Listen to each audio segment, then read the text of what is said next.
오늘 여의도 초대석에서는 박지원 전 국정원장과 함께 한 주간 정치권 이슈 짚어봅니다. 서울광역방송센터 연결합니다.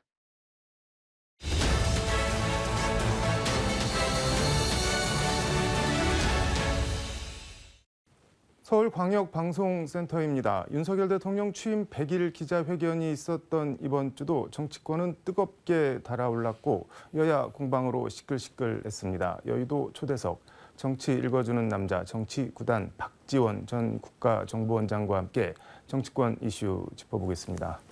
원장님 안녕하세요. 네, 안녕하세요. 무슨 얘기부터 할까요? 원장님 자택 압수수색 당한 얘기부터 할까요? 예. 뭐 가져갔나요? 압수수색해서? 제 핸드폰 예. 그리고 제 일정표가 적힌 이런 수첩 네. 2개, 제 메모 수첩인 3개. 그런데 예. 이건 지금 쓰기 시작한 거니까 검찰에서 압수수색 또 나오지 마세요. 이게 애초 국정원 서버에 담긴 문건을 뭐 삭제 지시했다 뭐 이런 혐의로 수사가 시작된 거 아닌가요? 그게 수첩이랑 그렇죠. 지금 현재 네. 저희들이 혐의를 받는 것은 SI 첩보를 삭제했다. 그리고 보고서를 삭제했다. 이렇게 바뀌었는데 네. 그 삭제한 문건은 전부 국정원에 있는 거예요. 네. 왜 국정원을 압수수색을 해야지 우리 집을 하는지, 잡으라는 물건은 안 잡고 박지원을 잡는지. 하나 다행인 것은 네. 검찰에서 제 입을 압수수색 안 했기 때문에 가지고 있어서 말 나옵니다. 그거는 뭐 압수수색 대상이 될 수가 없잖아요. 글쎄요. 민주당 전대 얘기 좀 해볼 거예요. 광주 전남이랑 전북 지금 권리당원 사전 투표 해당 지역 투표율이 뭐 상당히 안 좋게 나왔다고 하는데 어느 정도인가요? 네, 저도 그렇게 들었습니다. 권리당원들 광주 네. 전남 북이 전부 다 아주 10%대. 10%대요? 예. 이렇게 해서 전국에서 네. 가장 저조했지 않는가 이렇게 평가를 받는데 어떻게 네. 됐든 민주당의 본산지가 광주, 전남부가 아닙니까? 여기에서마저 지난 지방선거 이후 네. 민주당에 대한 굉장한 실망을 가지고 권리당원들이 투표에 임하지 않았다고 하는 것은 큰 문제다. 호남에서 이렇게 투표율이 저조했다는 그러한 얘기를 나오는 거 보면은 저도 염려가 됩니다. 지금 이 낮은 투표율 관련해서 일단 광주 전남북에서는 대표 누가 되든 최고위원 누가 되든 우린 관심 없다 이거잖아요. 지금 권리당원들조차도. 그렇죠. 그런 상황에서 이재명 대세론 이거는 뭐 어떤 의미가 있는 걸까요? 그렇기 때문에 그분 이재명 대표가 네. 만약 확대명으로 지금 대표가 되는 건 사실 아니겠어요? 네. 되면은 왜 민주당이 호남에서마저 민심이 떠나고 있는가를 잘 파악해야 될 겁니다. 네. 전체적으로 우리 정치권을 보면은 윤석열 대통령도 20%대밖에 지지를 받지 못하고 있고 네. 민주당마저 또 본산지인 호남에서 20%도 참여하지 않는 대의원 투표율이라고 하면은 네. 정치권 전체가 잘 생각할 문제가 대두되고 있다. 저는 그렇게 봅니다. 이게 낮은 투표율 그리고 당원 80조 유지 이게 두 개가 맞물려서 이재명 의원이 대표가 되면은 어쨌든 검찰이 기소를 하긴 할 것 같은데 그럼 당직이 정지가 되고 검찰 대응이라는 게 뭐 먼저 선제적으로 대응할 수 없고 검찰이 뭐 기소를 하거나 수사 결과 발표하면 그거에 맞대응하는 식으로 어떻게 보면 좀 수세적으로 끌려갈 수밖에 없는 상황이 민주당 입장에서는 될 수 있는 거 아닌가요? 제가 볼 때는 네.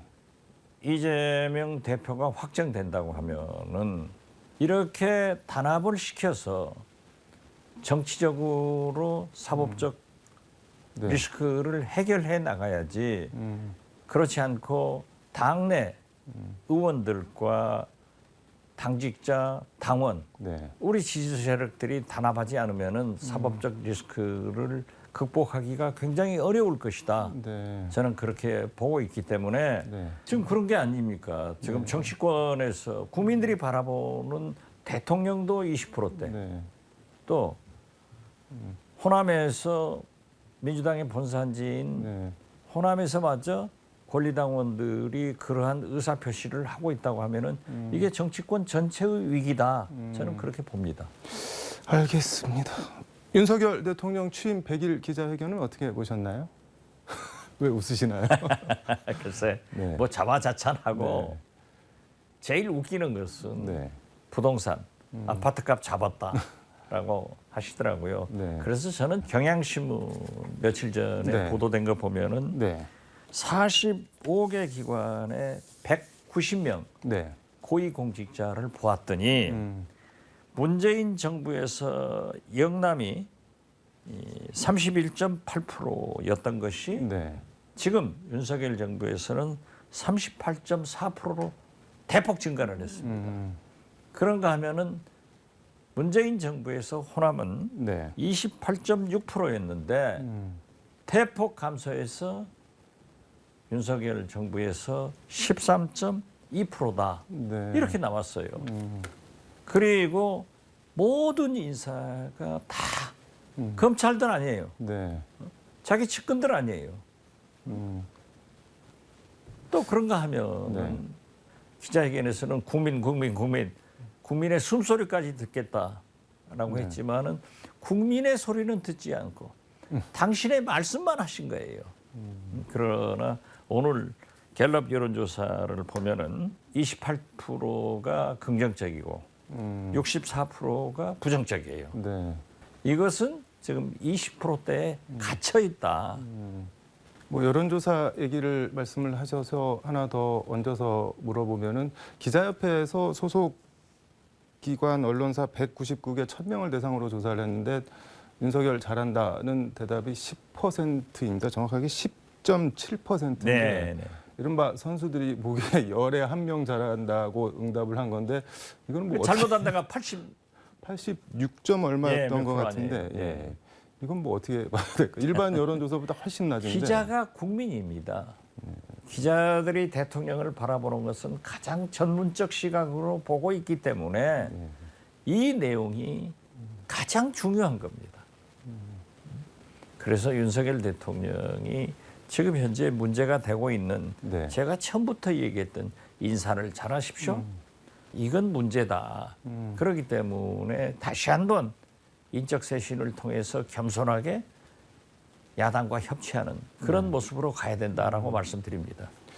한겨레에서 오늘 어제 그제 사흘 연속 단독 보도를 했는데 대통령 취임식에 보면은 뭐 윤 대통령 장모 통장 잔고 위조 공범 그리고 뭐 문재인 대통령 사저 앞에서 욕설 시위를 벌인 안정권 씨 같은 뭐 극우 유튜버들 뭐 수십 명 등등등 해서 뭐 김건희 여사 주가 조작과 관련된 도이치모터스 전 회장 부인과 아들 해서 주변 사람들 이렇게 저 사람들 뭐지 싶은 사람들을 다 취임식에 지금 불렀는데 제가 보기에는 한겨레에서 그 취임식 명단을 지금 통으로 입수해 갖고 하나씩 까고 있는 것 같은데 이거는 어떻게 봐야 될까요? 그러니까 지인들을 초청하는 것은 좋지만은 네. 지금 현재 그렇게 문제가 되고 있는 사람들을 초청한 것은 옳지 않습니다.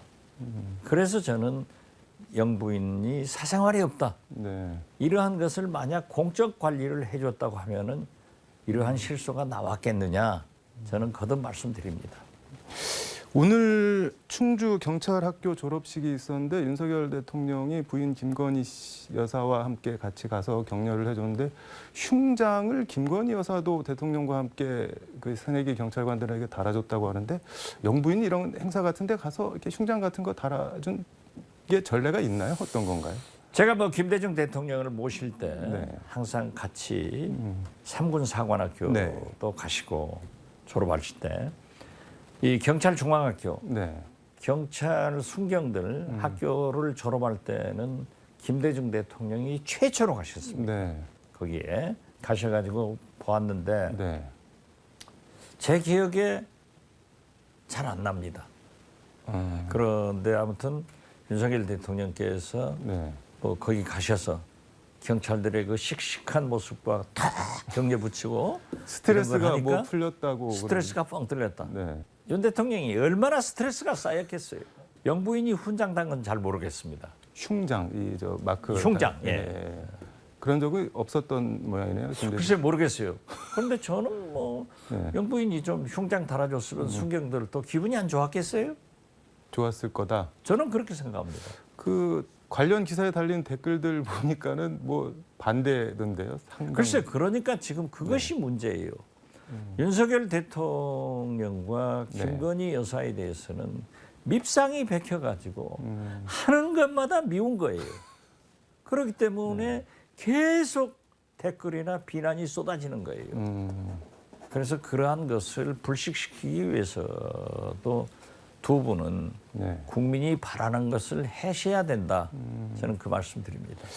알겠습니다. 인적 쇄신 관련해서 계속 쭉 말씀을 해주셨는데 뭐 대통령실 별 크게 김대기 실장도 유임을 시키는 것 같고 김은혜 홍보수석 정도 하나 새로 드리는 것 같은데 뭐 어떻게 보시나요? 저는 그거 가지고 해결이 되겠느냐 이거예요.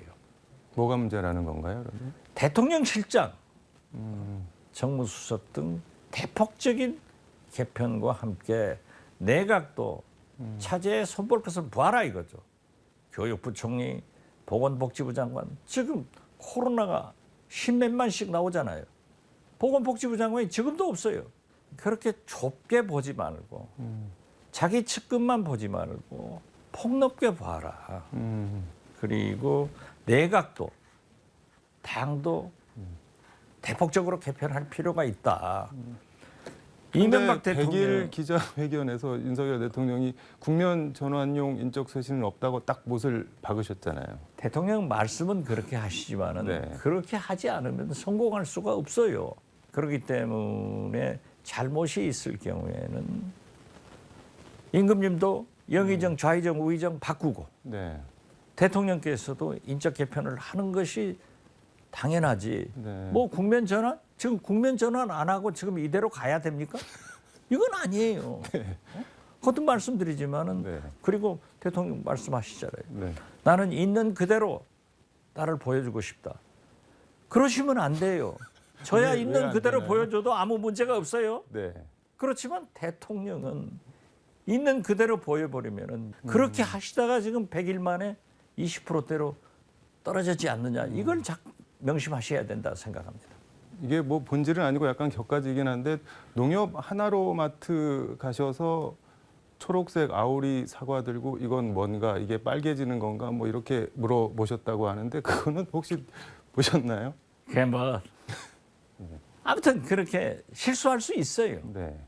그렇지만은 대통령이 실수하니까 꼬집는 거고 또 많은 기자들이 그걸 보고 있고 네.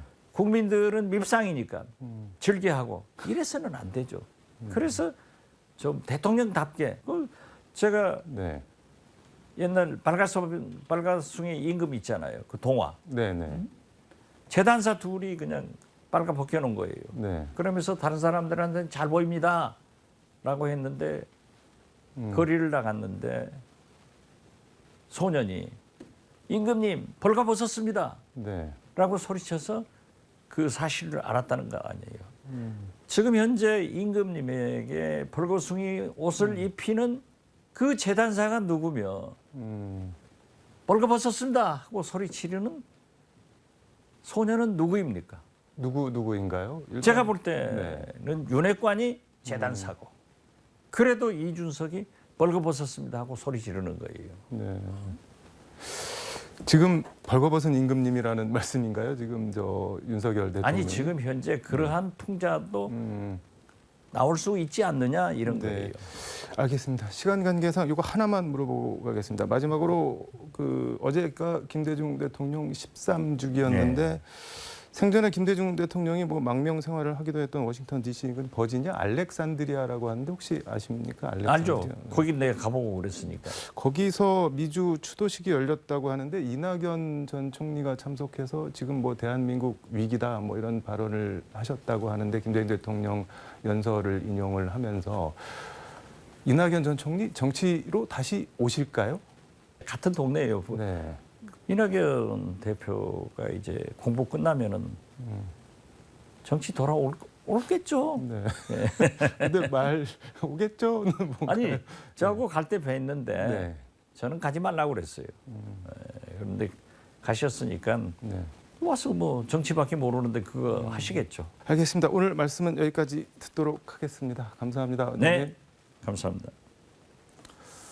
네, 인터뷰에서 인용한 여론조사 자세한 내용은 기자협회나 중앙선거 여론조사 심의위원회 홈페이지를 참조하면 됩니다. 지금까지 서울광역방송센터에서 박지원 전 국정원장과 함께 전해드렸습니다.